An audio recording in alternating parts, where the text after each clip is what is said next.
ನೇರ ನುಡಿ ದಿವ್ಯ ಉತ್ತರ ಮಾಲಿಕೆಗೆ ಸ್ವಾಗತ ಸುಸ್ವಾಗತ. ವೀಕ್ಷಕರೇ, ನಾವು ಕಳೆದ ಸಂಚಿಕೆಯಿಂದ ಬಸವಣ್ಣನವರ ಸಪ್ತಸೂತ್ರದ ಬಗ್ಗೆ ಚರ್ಚೆ ಮಾಡ್ತಾ ಇದ್ವಿ.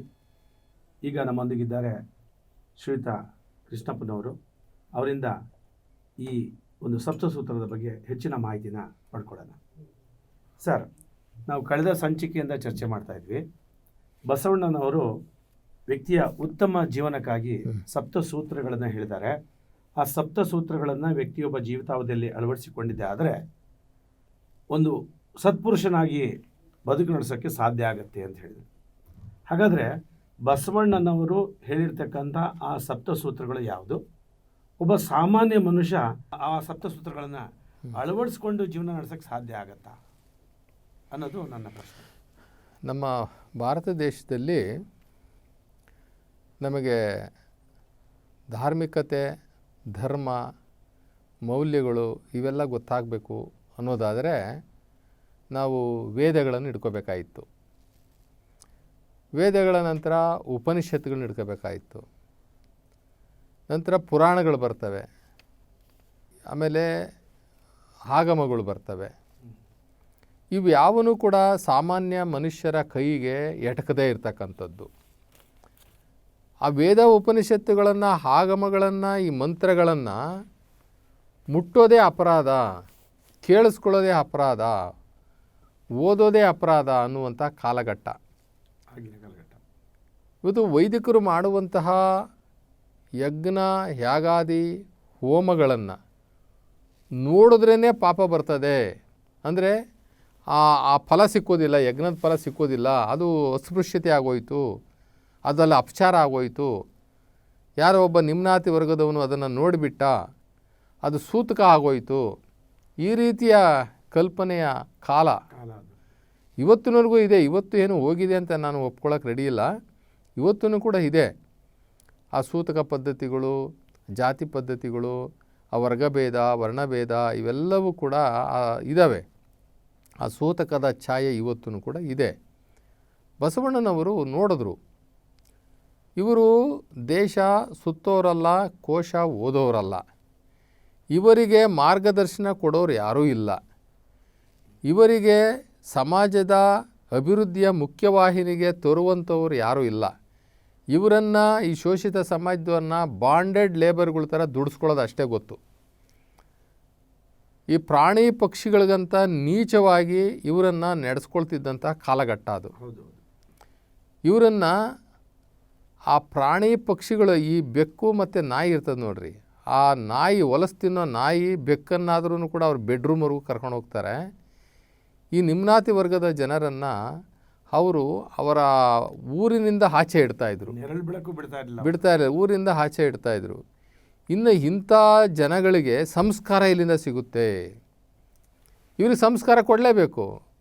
ಸಂಸ್ಕಾರದ ಅವಶ್ಯಕತೆ ಇದೆ.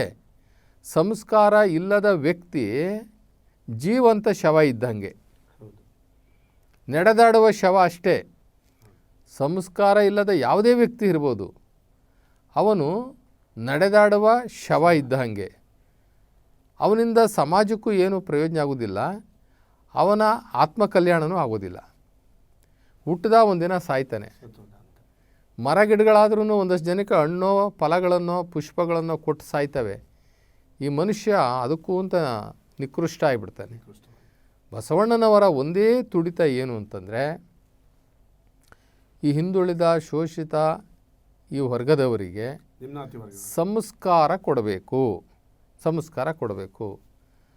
ಆಗ ಅವರೇನು ಮಾಡಿದ್ರು ಅಂತಂದರೆ, ಅನುಭವ ಮಂಟಪದಲ್ಲಿ ಈ ಮಧ್ಯವಯಸ್ಕರ ಶಿಕ್ಷಣ ಪ್ರಾರಂಭ ಮಾಡಿದ್ರು. ನಾವು ಬಸವಣ್ಣನವರು ಈಗ ನಮ್ಮ ಅಡಲ್ಟ್ ಎಜುಕೇಷನ್ ಅಂತ ಮಾಡಿದ್ರಲ್ಲ ಸರ್ಕಾರ, ವಯಸ್ಕರ ಶಿಕ್ಷಣವನ್ನು ಬಹುಶಃ ಬಸವಣ್ಣನವರು ಅವತ್ತೇ ಸ್ಟಾರ್ಟ್ ಮಾಡಿಬಿಟ್ಟಿದ್ದಾರೆ. ಅವರು ಲೌಕಿಕ ಶಿಕ್ಷಣ ಕೊಡಲಿಲ್ಲ, ಅವರು ಆಧ್ಯಾತ್ಮಿಕ ಶಿಕ್ಷಣ ಕೊಟ್ಟರು. ನಮಗೂ ಅವ್ರಿಗೂ ಇರೋ ವ್ಯತ್ಯಾಸ ಏನಪ್ಪ ಅಂತಂತಂದರೆ, ಅವರು ಆಧ್ಯಾತ್ಮಿಕ ಶಿಕ್ಷಣ ಕೊಟ್ಟರು, ನಾವು ಈ ವಯಸ್ಕರ ಶಿಕ್ಷಣವನ್ನು ಪ್ರಾರಂಭ ಮಾಡಿ ಲೌಕಿಕ ಶಿಕ್ಷಣವನ್ನು ಕೊಟ್ವಿ. ಆದರೆ ಆಧ್ಯಾತ್ಮಿಕ ಶಿಕ್ಷಣನೇ ಸ್ಟ್ರಾಂಗು, ಅದೇ ಜಗತ್ತಲ್ಲಿ ಉಳ್ಕೊಳ್ಳೋದು ಅನ್ನೋದಕ್ಕೆ ಹೇಳ್ತಾ ಇದ್ದೀನಿ.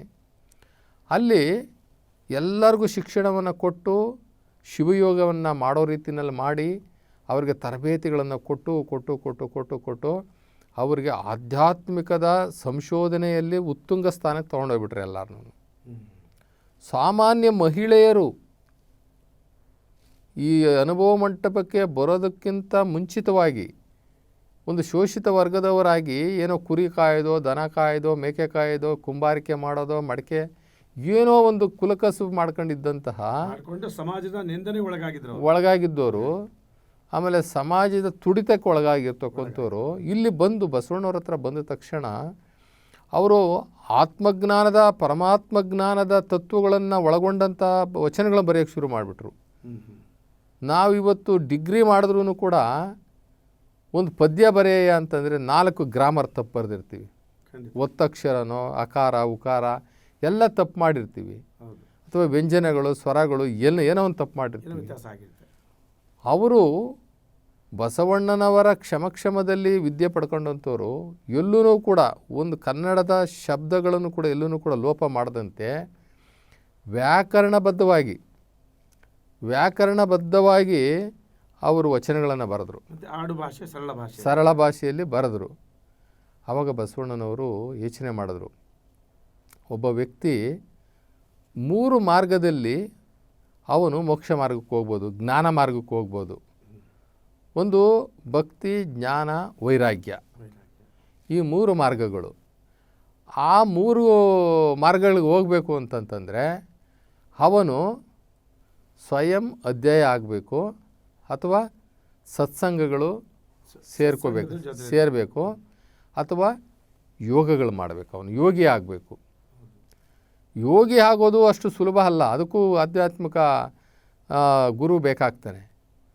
ನಾವು ಈ ಯೋಗಿ ಅಥವಾ ಯೋಗ ಅಥವಾ ಧ್ಯಾನ ಅಂತ ಹೇಳ್ತೀವಲ್ಲ, ಆ ಧ್ಯಾನದ ಮುಖಾಂತರ ಅವನು ಈ ಜಗತ್ತನ್ನೇ ಗೆಲ್ಲಬಹುದು. ನಾವು ಯೋಗ, ಎಷ್ಟೋ ಜನ ಯೋಗ ಮಾಡು ಅಂತಂದ್ರೆ ಏನು ತಿಳ್ಕೊಂಡವ್ರೆ ಅಂತಂದರೆ ಧ್ಯಾನ ಮಾಡು ಅಂತ ತಿಳ್ಕೊಂಡಿರ್ತಾರೆ. ಏನೋ ಒಂದು 5 ನಿಮಿಷ 10 ನಿಮಿಷ ಸರಳವಾಗಿ ಧ್ಯಾನ ಮಾಡಿ ಎದ್ದುಬಿಟ್ರೆ ಅಂತ ತಿಳ್ಕೊಂಡಿದ್ದಾರೆ. ನೋಡಿ, ಯೋಗ ಅಂತಂದರೆ ಯೋಗಿ ಜೀವನ. ಯೋಗ ಅಂತಂದ್ರೆ ಏನು ಅಂತಂದರೆ ಶಿವಯೋಗ ಅಂತಲೇ ಇಟ್ಕೊಳ್ಳೋಣ. ಅದು ಇಂಟರ್ನಲ್ ಜರ್ನಿ ರೀ, ಅದು ಆಧ್ಯಾತ್ಮಿಕ ಜರ್ನಿ, ಅದು ಆಂತರಿಕ ಚಲನೆ ಅಂದರೆ ಸಂಶೋಧನೆ ಪಯಣ, ಅದು ಆಧ್ಯಾತ್ಮಿಕ ಪಯಣ. ಈಗ ನಾವು ಹೊರ ಜಗತ್ತಿನಲ್ಲಿ ಪಯಣ ಮಾಡಿದಾಗ ನಾವು ಯಾವುದೋ ಒಂದು ಊರೋ ಪಟ್ಟಣವನ್ನೋ ದೇಶನೋ ಕೋಶನೋ ಯಾವುದೋ ಒಂದು ಸೇರ್ತೀವಿ ನಾವು. ಅದು ಬಹಿರಂಗದ ನಡೆ. ಅದು ಅಂತರ್ಮುಖಿಗಳಾಗಿ ನಾವು ಪ್ರಯಾಣ ಮಾಡೋದೇನೆ ಧ್ಯಾನ ಅನ್ನುವಂಥದ್ದು. ಅಂತರ್ಮುಖದ ಪ್ರಯಾಣ ಇದೆಯಲ್ಲ, ಅದು ಆಧ್ಯಾತ್ಮಿಕ ಪ್ರಯಾಣ. ಆತ್ಮದ ಕಡೆ ಪ್ರಯಾಣ, ಆ ಪರಮಾತ್ಮನ ಕಡೆ ಪ್ರಯಾಣ. ಅದು ಆ ಪ್ರಯಾಣದಲ್ಲಿ ಎಷ್ಟು ಮಗ್ನರಾಗಿ ಎಷ್ಟೆಷ್ಟು ಡೆಪ್ತ್ಗೆ ಹೋಗ್ತಾರಲ್ಲ, ಅಷ್ಟಷ್ಟು ಆಳವಾದ ಅಧ್ಯಯನ. ಅದು ಯೂನಿವರ್ಸಿಟಿನಲ್ಲಿ ನಾವು ಓದ್ತಾ ಇದ್ದೀವಿ ಅನ್ನೋ ರೀತಿನ. ನಮ್ಮ ಲೌಕಿಕ ಯೂನಿವರ್ಸಿಟಿ ಅಲ್ಲ ಅದು. ನಮ್ಮ ಲೌಕಿಕ ಯೂನಿವರ್ಸಿಟಿನಲ್ಲಿ ಅಲ್ಲೊಬ್ಬ ವೈಸ್ ಚಾನ್ಸಲರ್ ಇರ್ತಾನೆ, ಅಲ್ಲೊಬ್ಬ ರಿಜಿಸ್ಟ್ರಾರ್ ಇರ್ತಾನೆ, ಅಲ್ಲೊಂದು ಕಟ್ಟಡ ಇರ್ತದೆ, ಅಲ್ಲೊಂದು ಬೋರ್ಡ್ ಹಾಕಿರ್ತೀವಿ, ಇಂಥ ಒಂದು ಬೆಂಗಳೂರು ಯೂನಿವರ್ಸಿಟಿ, ಮಂಗಳೂರು ಯೂನಿವರ್ಸಿಟಿ ಅಂತ ಏನೋ ಒಂದು ಹಾಕಿರ್ತೀವಿ. ಇದು ಕೂಡ ಒಂದು ಯೂನಿವರ್ಸಿಟಿನೇ. ಈ ಯೂನಿವರ್ಸಿಟಿಗೆ ಹೆಸರು ಯಾರೂ ಇಕ್ಕಲ್ವಲ್ಲ. ಅದಕ್ಕೆ ಆಧ್ಯಾತ್ಮಿಕದಲ್ಲಿ ಏನು ಹೇಳ್ತೀವಿ ಅಂತಂದರೆ, ಇದು ಅಭೌತಿಕ ವಿಶ್ವವಿದ್ಯಾನಿಲಯ, ಅದು ಭೌತಿಕ ವಿಶ್ವವಿದ್ಯಾನಿಲಯ. ಕಣ್ಣಿಗೆ ಕಾಣಿಸುವಂಥದ್ದು, ಕಣ್ಣಿಗೆ ಕಾಣಿಸ್ದೇ ಇರತಕ್ಕಂಥ ಅಭೌತಿಕ ವಿಶ್ವವಿದ್ಯಾಲಯ. ಅದಕ್ಕೆ ಹೇಳ್ತೀವಿ ಯೂನಿವರ್ಸಲ್ ಯೂನಿವರ್ಸಿಟಿ. ಎಲ್ಲ ಕಡೆ ಇರ್ತಕ್ಕಂಥದ್ದು ಜಗತ್ತೇ ಅವನಿಗೊಂದು ಯೂನಿವರ್ಸಿಟಿ. ಅದು ಕಾಣಲು ಬಾರದ ಯೂನಿವರ್ಸಿಟಿ, ನೋಡದ ಯೂನಿವರ್ಸಿಟಿ. ಆ ನೋಡದ ಯೂನಿವರ್ಸಿಟಿಯಲ್ಲಿ ಓದೋದೇನೆ ಯೋಗ ಅಂತ ಹೇಳೋದು ನಾವು. ಇವಾಗ ಬುದ್ಧ ಕಣ್ಣು ಮುಚ್ಕೊಂಡು ಕೂತಿದ್ದ, ಅವ್ರಿಗೆ ಜ್ಞಾನೋದಯ ಆಯಿತು. ಜಗತ್ತಲ್ಲಿರುವುದನ್ನೆಲ್ಲ ಹೇಳೋಕ್ಕೆ ಶುರು ಮಾಡ್ದ. ಎಲ್ಲಿ ಓದ್ದ? ಆಧ್ಯಾತ್ಮಿಕದಲ್ಲಿ ಓದ್ದ, ಅಂತರಾತ್ಮದಲ್ಲಿ. ಅದನ್ನೇ ನಾವು ಜ್ಞಾನೋದಯ ಅಂತ ಹೇಳ್ತೀವಿ. ನಾವು ನಮ್ಮ ಮನಸ್ಸನ್ನು ಸ್ತಬ್ಧಗೊಳಿಸಿ, ಮನಸ್ಸನ್ನು ನಿಲ್ಲಿಸಿ, ಅದರ ಚಪಲತೆಯನ್ನು ನಿಲ್ಲಿಸಿ, ವಿಷಯ ಶೂನ್ಯರನ್ನಾಗಿ ಮಾಡಿಕೊಂಡು ನಾವು ಈ ಶ್ವಾಸ ಇದೆಯಲ್ಲ, ಈ ಶ್ವಾಸದ ಮೇಲೆ ಗಮನ ಇಟ್ಟು ಕುಳಿತುಕೊಂಡಾಗ ನಾವು ಸಂಪೂರ್ಣವಾಗಿ ಲೌಕಿಕ ಜಗತ್ತಿನಿಂದ ಸ್ವಿಚ್ ಆಫ್ ಆಗಿಬಿಡ್ತೀವಿ. ಲೌಕಿಕ ಜಗತ್ತು ನಮಗೆ ಸ್ವಿಚ್ ಆಫ್ ಆಗಿಬಿಡ್ತದೆ. ಲೌಕಿಕ ಜಗತ್ತು ಸ್ವಿಚ್ ಆಫ್ ಆದ ತಕ್ಷಣ ಪಾರಮಾರ್ಥಿಕ ಜಗತ್ತು ತೆರ್ಕೊಳ್ಳುತ್ತೆ. ಆ ಪಾರಮಾರ್ಥಿಕ ಜಗತ್ತಲ್ಲೇ ಪ್ರಯಾಣ ಮಾಡೋದೇ ಶಿವಯೋಗ, ಯೋಗ.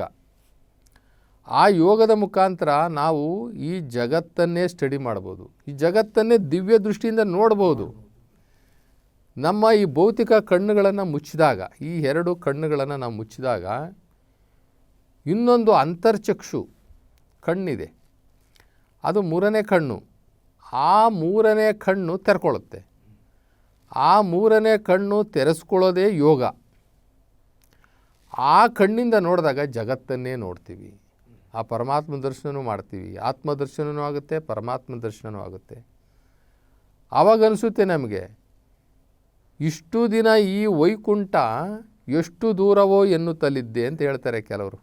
ಆತ್ಮಜ್ಞಾನಿಗಳು ಅಂತಾರೆ, ನಾವು ಆ ಭಗವಂತನಲ್ಲೇ ಇದ್ದೇವೆ, ಆ ಭಗವಂತನ ಅಂಶದಲ್ಲೇ ನಾವಾಗಿದ್ದೀವಿ ಅನ್ನುವಂಥ ಅರಿವಾದಾಗ ಅವ್ರು ಹೇಳ್ತಾರೆ, ಇಷ್ಟು ದಿನ ಈ ವೈಕುಂಠ ಎಷ್ಟು ದೂರವೋ ಎನ್ನುತ್ತಲಿದ್ದೆ ಅಂತ ಹೇಳ್ತಾರೆ.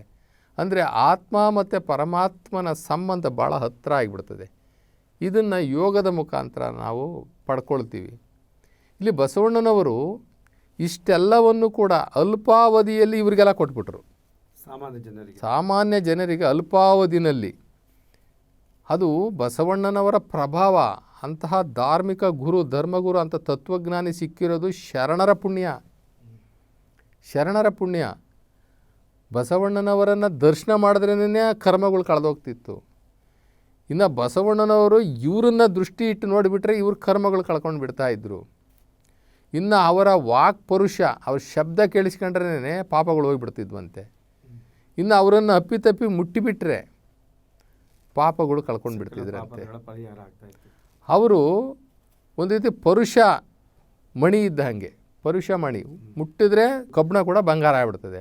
ಆ ರೀತಿ ಬಸವಣ್ಣನವರ ಆ ಸ್ಪರ್ಶ, ಆ ಒಂದು ಪರುಷ ಗುಣ, ಆ ಪರುಷ ಗುಣ ಪಡೆದಂತಹ, ಅವರ ದಿವ್ಯ ಸಾನ್ನಿಧ್ಯವನ್ನು ಪಡೆದಂತಹ ಆವತ್ತಿನ ಶರಣರು ಧನ್ಯರು, ಧನ್ಯರು ಅಂತ ಹೇಳ್ಬೋದು. ಆವಾಗ ಬಸವಣ್ಣವ್ರು ಏನು ಮಾಡ್ತಾರೆ, ಇವರಿಗೆ ಸರಳವಾಗಿ ಈ ಬೇಕು ಬೇಡಗಳನ್ನು ಕಟ್ಟುನಿಟ್ಟಾಗಿ ಇವರಿಗೆ ಜೀವನದಲ್ಲಿ ಸಂಸ್ಕಾರಗಳ ಮುಖಾಂತರ ಇವರಿಗೆ ಅಳವಡಿಸಿಬಿಡಬೇಕು. ಇವು ಧರ್ಮ ಸಂಸ್ಕಾರಗಳು ಅಂತ ಹೇಳಿ ಸಪ್ತ ಸೂತ್ರಗಳನ್ನು ಹೇಳ್ತಾರೆ ಅವರಿಗೆ. ನೋಡಿ, ಈ ಸಪ್ತ ಸೂತ್ರಗಳನ್ನು ನೀವು ಅಳವಡಿಸಿಕೊಳ್ಳಿ ಜೀವನದಲ್ಲಿ, ಸಾಕು, ಇನ್ನೇನೂ ಬೇಕಾಗಿಲ್ಲ, ಇನ್ನೇನೂ ಮಾಡೋಕ್ಕೆ ಹೋಗಬೇಡಿ ನೀವು ಅಂತ ಹೇಳ್ತಾರೆ. ಆ ಸಪ್ತ ಸೂತ್ರಗಳಲ್ಲಿ ಮೊದಲನೆಯದು ಕಳ್ಳತನ ಮಾಡಬೇಡ, ಕಳಬೇಡ, ಕಳ್ಳತನ ಮಾಡಬೇಡ. ಈಗ ನಾವು ಕಳ್ಳತನ ಅಂತಂತಂದರೆ ವಸ್ತು ಕದಿಯೋದು ಅಷ್ಟೇ ಅಂತಲ್ಲ, ನಾವು ಮಾತು ಕೊಟ್ಟು ತಪ್ಪಿಸ್ಕೊಳ್ಳೋದು ಕಳ್ಳತನನೇ. ನಡೆನಲ್ಲಿ, ನುಡಿಯಲ್ಲಿ, ಸಿದ್ಧಾಂತದಲ್ಲಿ, ಮನಸ್ಸಿನಲ್ಲಿ, ಭಾವನೆಯಲ್ಲಿ ಎಲ್ಲೂ ಕೂಡ ನಾವು ಕಳ್ಳತನವನ್ನು ಮಾಡಬಾರ್ದು. ಸಾಮಾನ್ಯವಾಗಿ ಕೊಟ್ಟ ಮಾತಿಗೆ ತಪ್ಪಿ ನಡೆದರೆ ಮೆಚ್ಚನ ಪರಮಾತ್ಮನು. ಹೌದು, ನಾವು ವಸ್ತುಗಳನ್ನು ಕದಿಯೋದು ಮಾತ್ರ ಕಳ್ಳತನ ಅಂತದ್ದಲ್ಲ, ಕೊಟ್ಟ ಮಾತನ್ನು ತಪ್ಪಿಸ್ಕೊಳ್ಳೋದನ್ನು ಕೂಡ ಕಳ್ಳತನನೇ. ಹಾಗೆ ನಡೆಯಲ್ಲಿ, ನುಡಿಯಲ್ಲಿ ಕೂಡ ಅವರು ಆ ಕಳ್ಳತನಕ್ಕೆ ಒಳಗಾಗಬಾರ್ದು. ಆ ಕೊಲಬೇಡ, ಕೊಲಬೇಡ ಅಂತಂದರೆ ಕೊಲೆ ಮಾಡಬೇಡ ಅಂತಲ್ಲ, ನನ್ನ ಅರ್ಥ ಅದೇ ಅಂದ್ಕೊಂಡಿದ್ದೆ ನಾನು. ಹಿಂಸೆ ಕೊಡಬೇಡ ಅಂದರೆ ಹಿಂಸೆ ಕೊಡೋದು ಕೂಡ ಕೊಲ್ದಂಗೆ. ಹಿಂಸೆ, ಮಾನಸಿಕವಾಗಿ ಹಿಂಸೆ ಮಾಡ್ತಾರೆ ಕೆಲವರು. ನೋಡಿ, ಮಾತಿನ ಶಬ್ದಗಳಿರ್ತದಲ್ಲ, ಅದು ಚಾಕುಗಿಂತ ಚೂಪಿರ್ತದಂತೆ. ಚಾಟಿ, ಆ ಮಾತಿನ ಶಾರ್ಪ್ನೆಸ್ ಇರುತ್ತಲ್ಲ, ಕೆಲವ್ರನ್ನ ಮಾತಲ್ಲೇ ಕೊಲ್ತಾರೆ. ಅಪ್ಪ, ಅವನು ಹೇಳಿದ ಮಾತು, ನಾನು ಆ ಬೈಗಳ ಇವತ್ತೂ ಕೂಡ ಅದರಿಂದ ನಾನು ಆಚೆಗೆ ಬರೋಕ್ಕಾಗ್ತಾಯಿಲ್ಲ, ನನ್ನನ್ನು ಚುಚ್ಚುತ್ತಾ ಇದ್ದಾವೆ, ಆ ಮಾತುಗಳು ನನ್ನ ಚುಚ್ಚುತ್ತಾ ಇದ್ದಾವೆ. ನೋಡ್ರಿ, ಆ ಮಾತುಗಳು ಇದೆಯಲ್ಲ, ಅವು ಶಸ್ತ್ರಗಳಿಗಿಂತ ಚೂಪಿರ್ತವೆ. ಅಲ್ಲಿ ಕೊಲಬೇಡ ಅಂತಂದರೆ ಯಾರಿಗೂ ಕೂಡ ಹಿಂಸೆ ಕೊಡಬೇಡ. ದೈಹಿಕವಾಗಿ, ಮಾನಸಿಕವಾಗಿ ಹಿಂಸೆ ಯಾರಿಗೂ ನೀನು ಹಿಂಸೆ ಕೊಡಬೇಡ. ಇನ್ನು ಹುಸಿಯ ನುಡಿಯಲು ಬೇಡ, ಹುಸಿಯ ನುಡಿಯಲು ಬೇಡ. ಅದೇನಾರ ಹಾಕ್ಕೊಳ್ಳಿ, ಸತ್ಯವನ್ನೇ ನುಡಿ. ಅದರಿಂದ ನಿನಗೆ ಅಲ್ಲಿ ಅವಮಾನ ಆಗುತ್ತೆ ಅಂತಲೇ ಇಟ್ಕೊಳ್ಳೋಣ, ಅವಮಾನ ಆದರೂ ಪರವಾಗಿಲ್ಲ, ನೀನು ಸತ್ಯನೇ ನುಡಿ. ನಿನ್ನ ತಲೆ ಹೋಗುತ್ತೆ ಅಂತ ಇದ್ರೂ ಕೂಡ ನೀನು ಸತ್ಯವನ್ನೇ ನುಡಿ. ಆ ಸತ್ಯನೇ ನಿನ್ನ ತಲೆಯನ್ನು ಉಳಿಸುತ್ತೆ. ಯಾಕೆ ಅಂತಂದರೆ ಆ ಸತ್ಯವನ್ನು ಹೇಳಿದ್ದು ಧರ್ಮವನ್ನು ಉಳಿಸೋದಕ್ಕೆ. ಧರ್ಮವನ್ನು ಎಲ್ಲಿ ಉಳಿತದೋ ಆ ಧರ್ಮನೇ ಇವರನ್ನು ಉಳಿಸ್ತದೆ ಅನ್ನೋವಂಥದ್ದು. ಯಾವ ಕಾರಣಕ್ಕೂ ಅಸತ್ಯವನ್ನು ನುಡಿಬೇಡ, ಸತ್ಯ ಮಾರ್ಗದಲ್ಲಿ ನಡಿ. ಅದಕ್ಕೋಸ್ಕರ ಬಸವಣ್ಣರು ಏನು ಮಾಡ್ತಾರೆ, ಮಿತಭಾಷಿಗಳಾಗಿರಬೇಕು. ನುಡಿದರೆ ಮುತ್ತಿನ ಹಾರದಂತಿರಬೇಕು, ನುಡಿದರೆ ಸ್ಫಟಿಕದ ಸಲಾಕೆ ಅಂತಿರಬೇಕು, ನುಡಿದರೆ ಮಾಣಿಕ್ಯದ ದೀಪ್ತಿ ಅಂತಿರಬೇಕು, ನುಡಿದರೆ ಲಿಂಗ ಮೆಚ್ಚಿ ಅಹುದಹುದೆನಬೇಕು. ಶಬ್ದಗಳು 10 ಮಾತಾಡೋದಕ್ಕೆ ಒಂದೇ ಮಾತಾಡು. ಸುಮ್ಮನೆ ಮಾತು ಬರ್ತದೆ ಅಂತ ಖರ್ಚು ಮಾಡಬೇಡ. ಆ ಮಾತುಗಳನ್ನು ಮುತ್ತುಗಳಂತೆ ಖರ್ಚು ಮಾಡಿರಿ ಅಂತ ಹೇಳ್ತಾರೆ ಬಸವಣ್ಣ. ಮಿತ ಭಾಷೆಗಳಾಗಿರಿ ಅಂತ. ನಾವೇನು ಮಾಡ್ತೀವಿ, ಪ್ರತಿದಿನ ಲೂಸ್ ಟಾಕಿಂಗೇ ಅರ್ಧ. ಹೌದು, ಅವರನ್ನು ತೆಗಳೋದು, ಇವರನ್ನು ತೆಗಳೋದು, ಇವ್ರ ಬಗ್ಗೆ ಮಾತಾಡೋದು, ಇವ್ರ ಬಗ್ಗೆ ಮಾತಾಡೋದು, ಇನ್ನೊಬ್ಬರ ಬಗ್ಗೆ ಮಾತಾಡೋದು. ದಿನನಿತ್ಯ ಒಬ್ಬರನ್ನ ತೆಗೊಳ್ಳಿಲ್ಲ ಅಂದರೆ, ಒಬ್ಬರ ಬಗ್ಗೆ ವಿಷಯ ಮಾತಾಡಿಲ್ಲ ಅಂತಂದರೆ, ಅವರನ್ನು ಜರಿದು ನಾನು ಮಾತಾಡಿಲ್ಲ ಅಂತಂತಂದರೆ ನಮ್ಗೆ ಸಮಾಧಾನನೇ ಆಗಲ್ಲ, ತಿಂದನ್ನ ಜೀರ್ಣ ಆಗಲ್ಲ ಅಂತಾರೆ. ಒಬ್ರಿಗೊಬ್ರು ಸೇರಿಕೊಂಡ್ರು ಅಂತಂದರೆ ಯಾರ್ದೋ ಒಂದು ವಿಷಯ ಎತ್ಕೋಬೇಕು. ಅವರ ಒಂದು ಅವಗುಣಗಳನ್ನು ಅಥವಾ ಅವರ ವೀಕ್ನೆಸ್ಸನ್ನು ಏನೋ ಒಂದನ್ನು ತಗೊಂಡು ನಾವು ಜರಿತಾ ಇರೋದು ತೇಜೋವಧೆ ಮಾಡೋದು. ಅದರಿಂದ ಈ ಮಾತಿನ ಶಬ್ದಗಳನ್ನು ಬಹಳ ಅರ್ಥಪೂರ್ಣವಾಗಿ ನೀವು ಉಪಯೋಗಿಸ್ರಿ. ಮಾತಿನಲ್ಲಿ ಹುಸಿ ಇರಬಾರ್ದು. ಇನ್ನು ಮುನಿಯಬೇಡ. ಮುನಿಯಬೇಡ ಅಂತಂದರೆ ಮುನಿಸ್ಕೋಬೇಡ ಅಂತ. ಸಿಟ್ಟು ಬೇರೆ, ಸಿಟ್ಟು ಬರುತ್ತೆ ಹೋಗುತ್ತೆ. ಆದರೆ ಯಾವ ಕಾರಣಕ್ಕೂ ಯಾರ ಜೊತೆಯಲ್ಲೂ ಮುನಿಸ್ಕೋಬೇಡ. ಒಂದು ಮಗು ಆಗಲಿ ಅಥವಾ ನಮ್ಮ ಫ್ರೆಂಡ್ಸ್ ಆಗಲಿ ಅಥವಾ ನಾವು ಕೆಲಸ ಮಾಡುವಂತಹ ಸ್ಥಳದಲ್ಲಾಗಲಿ ಮುನಿಸ್ಕೋಬೇಡ, ಯಾರ ಹತ್ರ ಮುನಿಸ್ಕೋಬೇಡ. ಜಗಳ ಆಡಿಬಿಡ್ತೀವಿ, ಜಗಳ ಆಡಿದ್ಮೇಲೆ ನೆಕ್ಸ್ಟ್ ಏನು, ಮುನಿಸು ಅಲ್ವಾ. ಜಗಳ ಆಡಿದ ನಂತರ ಅಥವಾ ಒಂದು ಜೋರು ಧ್ವನಿಯಲ್ಲಿ ಮನಸ್ತಾಪ ಬರೋ ರೀತಿಯಲ್ಲಿ ಮಾತಾಡಿದ ನಂತರ ಮುಂದಿನ ಭಾಗ ಏನಪ್ಪ ಅಂದರೆ ಮುನಿಸು ಅಂತ. ಮುನಿಸ್ಕೋಬೇಡ. ಮತ್ತು ಮುನಿಸ್ಕೋಬೇಡ ಅಂತ ಏನು ಮಾಡಬೇಕು, ಜಗಳ ಆಡಿಬಿಟ್ಟು ಅವ್ರಿಗೆ ಆಯ್ತಪ್ಪ ದಯವಿಟ್ಟು ಬೇಜಾರು ಮಾಡ್ಕೋಬೇಡ ಅಂತ ಹೇಳಿದ್ರೆ ಮುಗೀತು. ಅಲ್ಲಿಗೆ ಮುನಿಸು ಮಾಪಾಯಿತು. ಅವನು ಅಂದ್ಕೊಳ್ತಾನೆ, ಏನು ನಾನು ಇಷ್ಟೊಂದು ಮಾತು ಬೈದೆ, ಅವನು ನನ್ನ ಬೈದ, ಇಷ್ಟು ಹೇಳಿದ್ರು ಅನ್ಕೊಡು, ಆಯ್ತಪ್ಪ ಏನು ಬೇಜಾರು ಮಾಡ್ಕೋಬೇಡ, ಆಯ್ತಪ್ಪ ನಂದೇ ತಪ್ಪಾಯ್ತಪ್ಪ ಅಂತ ಹೇಳ್ಬಿಟ್ಟು ಹೋಗ್ತಾನಲ್ಲ ಅಂತ ಹೇಳಿ ಆಮೇಲೆ ಯೋಚನೆ ಮಾಡ್ತಾನೆ. ಆಮೇಲೆ ಯೋಚನೆ ಮಾಡ್ತಾನೆ, ಎಂಥ ವ್ಯಕ್ತಿ ಅವನು. ನಾನಾಗಿದ್ದರೆ ಈ ಥರ ಸಾರಿ ಕೇಳ್ತಿರ್ಲಿಲ್ಲ. ನಾನಾಗಿದ್ದರೆ ನಾನು ಈ ಥರ ಕೆಳಗಡೆ ಇಳಿದು ಅವನ ಹತ್ರ ಮಾತಾಡ್ತಿರ್ಲಿಲ್ಲ. ಏನು ದೊಡ್ಡ ವ್ಯಕ್ತಿನಪ್ಪ, ಅವ್ನು ಕೂಗಾಡಿದ್ದು ಕಿರ್ಚಾಡಿದ್ದೆಲ್ಲ ನೋಡಿದ್ರೆ ಹಾಗೆ ಲಾಸ್ಟಲ್ಲಿ ಹೋಗ್ಬೇಕಾದ್ರೆ ಏನು ಬೇಜಾರು ಮಾಡ್ಕೊಂಬಿಡಪ್ಪ ನಂದೇ ತಪ್ಪಾಯಿತು ಅಂತ ತಿಳ್ಕೊಂತ ಹೇಳಿ ಹೋಗ್ತಾನೆ ಅಂತ ಅಂದಾಗ ಅವರ ದೊಡ್ಡತನವನ್ನು ಇವನು ಅರ್ಥ ಮಾಡ್ಕೊತಾನೆ. ಅಲ್ಲಿ ನಮಗೆ ಮುನಿಸು ಹೋಯ್ತು. ಯಾರ ಹತ್ರ ಇವತ್ತು ನಾವು ಯಾರ ಹತ್ರನ ಬೆಳಗ್ಗೆಯಿಂದ ಸಂಜೆವರೆಗೂ ನಾವು ಅಪ್ಪಿತಪ್ಪಿ ಯಾರ ಹತ್ರ ಮುನಿಸ್ಕೊಂಡಿದ್ದೀವಿ ಅಂತ ನಾವು ನೋಡ್ಕೋಬೇಕು. ಸಂಜೆ ಮುನಿಸ್ಕೊಂಡಿದ್ದೀವಿ ಅಂತಂದರೆ ತಕ್ಷಣ ಹೋಗಿ ಮಾತಾಡಿಸ್ಬಿಡ್ಬೇಕು, ಇಲ್ಲ ನಾಳೆ ಆದರೂ ಹೋಗಿ ಮಾತಾಡಿಸ್ಬಿಡ್ಬೇಕು. ಯಾರ ಹತ್ರನೂ ಮುನಿಸನ್ನು ಮಾಡ್ಕೋಬಾರ್ದು. ಆಮೇಲೆ ಅನ್ಯರಿಗೆ ಅಸಹ್ಯ ಪಡಬೇಡ. ಇದು ಬಹಳ ಮುಖ್ಯ. ನನ್ನನ್ನು ನಾನು ಓಲೈಸ್ಕೊಳ್ಳೋದ್ರ ಮುಖಾಂತರ ಬೇರೆಯವರನ್ನು ನಾವು ಕನಿಷ್ಠವಾಗಿ ನೋಡುವಂಥದ್ದು, ಬೇರೆಯವರನ್ನು ನಾವು ಅಸಹ್ಯ ಪಟ್ಕೊಳ್ಳೋವಂಥದ್ದು ಇದು ಸರ್ವೇ ಸಾಮಾನ್ಯ, ಪ್ರತಿಯೊಬ್ಬರಲ್ಲೂ ಇರ್ತಕ್ಕಂಥದ್ದು. ಬಿಡ ಅವಂದೇನು ಹೇಳ್ತೀಯ ಅಂತಾರೆ, ಅವಂದು ಲೆಕ್ಕಕ್ಕೆಲ್ಲ ಬಿಡು ಅಂತಾರೆ. ಅವನ ಯೋಗ್ಯತೆ ಗೊತ್ತಾ ನಿನಗೆ ಅಂತಾರೆ. ನಾನು ಆ ಥರ ಇಲ್ಲ, ನನ್ನ ಲೆವೆಲ್ಲೇ ಬೇರೆ, ಆ ಯೋಗ್ಯತೆನ ಅಂತಾರೆ. ಹೀಯಾಳಿಸಿ ಮಾತಾಡ್ತಾರೆ.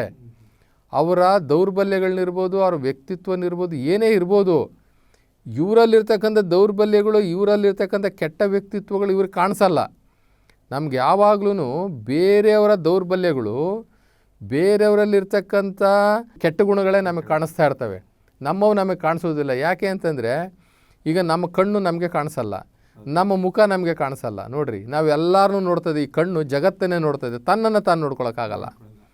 ಈ ಕಣ್ಣಿಗೆ ತನ್ನನ್ನು ತಾನು ನೋಡ್ಕೊಳ್ಳೋಕ್ಕಾಗಲ್ಲ, ಜಗತ್ತನ್ನೇ ನೋಡ್ತದೆ ಕಣ್ಣು. ಹಾಗೆ ನಮ್ಮನ್ನು ನಾವು ನಮ್ಮಲ್ಲಿರ್ತಕ್ಕಂಥ ಅವಗುಣಗಳೇನಿದ್ದಾವೆ, ನಮ್ಮಲ್ಲಿರ್ತಕ್ಕಂಥ ಕೆಟ್ಟ ಗುಣಗಳು ಏನಿದ್ದಾವೆ, ನಮ್ಮಲ್ಲಿರ್ತಕ್ಕಂಥ ದೌರ್ಬಲ್ಯಗಳೇನಿದ್ದಾವೆ ಅವು ನಮಗೆ ಕಾಣಿಸಲ್ಲ. ನಮಗೆ ಕಾಣಿಸೋದೇ ಬೇರೆಯವರ ದೌರ್ಬಲ್ಯಗಳು, ಬೇರೆಯವರ ಕೆಟ್ಟ ಗುಣಗಳು. ಹಾಗೆ ನಾವು ಬೇರೆಯವರನ್ನು ಬಹಳ ಹೀಯಾಳಿಸಿ ನಾವು ಮಾತಾಡ್ತೀವಿ. ಈ ಬೇರೆಯವರನ್ನು ನಾವು ಹಲ್ಗಳಿತೀವಿ. ತನ್ನ ಬಣ್ಣಿಸಬೇಡ ಅಂತಾರೆ. ಇದೊಂದು ಕೆಟ್ಟ ಸಂಪ್ರದಾಯ ನಮ್ಮ. ತನಗೆ ತಾನು ಹೊಳ್ಕೋಬೇಡ ಅಂತ. ತನ್ನನ್ನು ತಾನು ಬಣ್ಣಿಸಬೇಡ, ತನ್ನನ್ನು ತಾನು ಹೊಗಳಿಸ್ಕೊಳ್ಳೋವಂಥ ವಾತಾವರಣಗಳನ್ನ ಸೃಷ್ಟಿ ಮಾಡ್ಕೊತಾನೆ ಮನುಷ್ಯ. ದುಡ್ಡು ಕೊಟ್ಟು ಹೂನಾರ ಹಾಕ್ಸ್ಕೊಂತಾನೆ, ದುಡ್ಡು ಕೊಟ್ಟು ಹೊಗಳಿಸ್ಕೊಂತಾನೆ. ನಾನು ಒಬ್ಬ ರಾಜಕಾರಣಿಗಳಂತೂ ಇದು ಬಿಡಿ, ಇದು ಸರ್ವೇ ಸಾಮಾನ್ಯ ಆಗ್ಬಿಟ್ಟಿದೆ.